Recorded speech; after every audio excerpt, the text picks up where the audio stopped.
Welcome to The Explainer. So, you're thinking about becoming a mortgage loan originator, or MLO? You are in exactly the right place.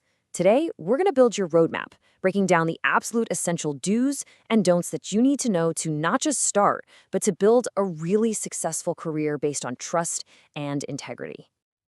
All right, let's dive right in. This is a career path with a ton of responsibility, but also some incredible rewards. But before we get into all the nitty-gritty rules, let's just start at the beginning. What does a mortgage loan originator actually do? Think of it this way. You're the guide. You are the borrower's number one trusted advisor through the, let's face it, incredibly complicated world of getting a mortgage. You're not just a paper pusher. You're helping people navigate one of the biggest and, yeah, one of the most stressful financial decisions they will ever make in their lives. So, how do you get to be that trusted guide? Well, your entire journey kicks off with a really important piece of legislation. It's called the Secure and Fair Enforcement for Mortgage Licensing Act, but everyone just calls it the SAFE Act. This is the absolute bedrock of getting your license, so let's break down what it requires. Now, the SAFE Act didn't just appear out of nowhere. It was created right after the 2008 mortgage crisis to make sure consumers were protected. So, to get your license, you have to meet these minimum standards. That means a full background check, yep, including fingerprints. They'll review your own credit report to make sure you're financially responsible. You've got to complete all the required pre-licensing education, and then, the big one, you have to pass the national test. So once you've jumped through all those hoops and you get your license, congratulations! You'll get a unique identifier from the nationwide multi-state licensing system and registry. We just call it the NMLS. And you should really think of this NMLS number as your professional signature. It's like your badge, your ID that follows you for your entire career. And when I say it's your signature, I mean it has to be on pretty much everything. Your NMLS number has to be displayed clear as day on all the key documents.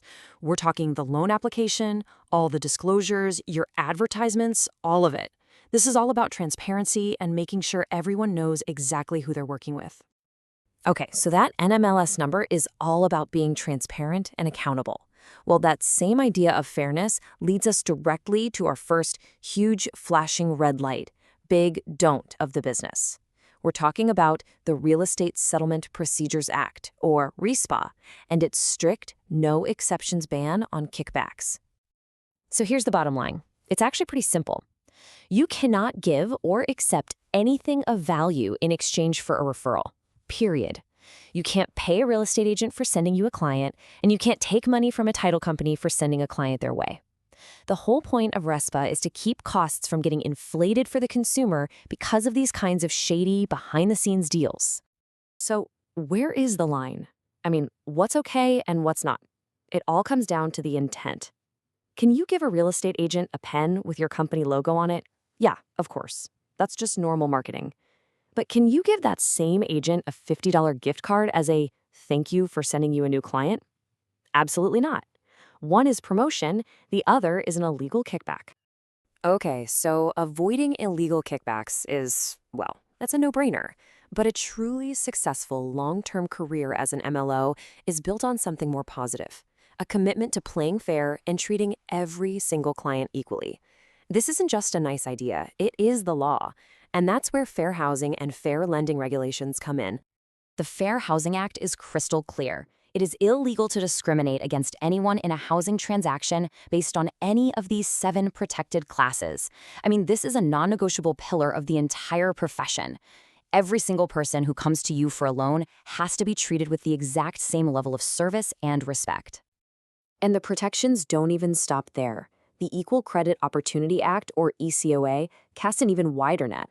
It adds more protections, making it illegal to discriminate based on age, marital status, or because someone receives public assistance income. The takeaway is simple. You must judge the application on its financial merits, but you can never judge the applicant on their personal circumstances. This whole idea of fairness flows right into how you're allowed to communicate with the public. You know, being honest isn't just a good personality trait in this business, it is the law, especially when you're advertising. And that's all governed by the Truth in Lending Act, or TILA. I mean, come on, you've seen an ad like this a million times, right? It's simple, it's catchy, it sounds great. But in the world of mortgage lending, that simple little phrase is what's known as a triggering term, and using it comes with some very, very specific rules. So, what the heck is a triggering term? Well, it just means that if you use a specific number in an ad, like a down payment amount, a monthly payment, any of those specifics, you have triggered a requirement to give the rest of the story. You can't just dangle that one attractive number out there all by itself. Exactly. So if your ad screams only 5% down, that same ad must also clearly explain the full terms of the loan, the annual percentage rate, the APR, and whether that rate could go up later.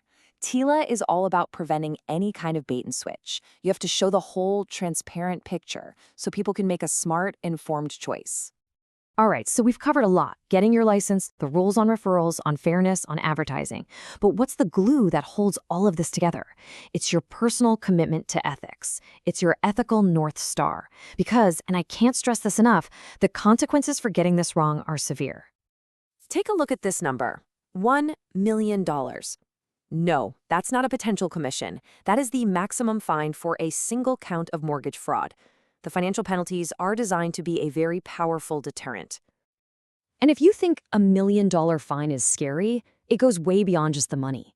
The penalty for mortgage fraud can also include up to 30 years behind bars.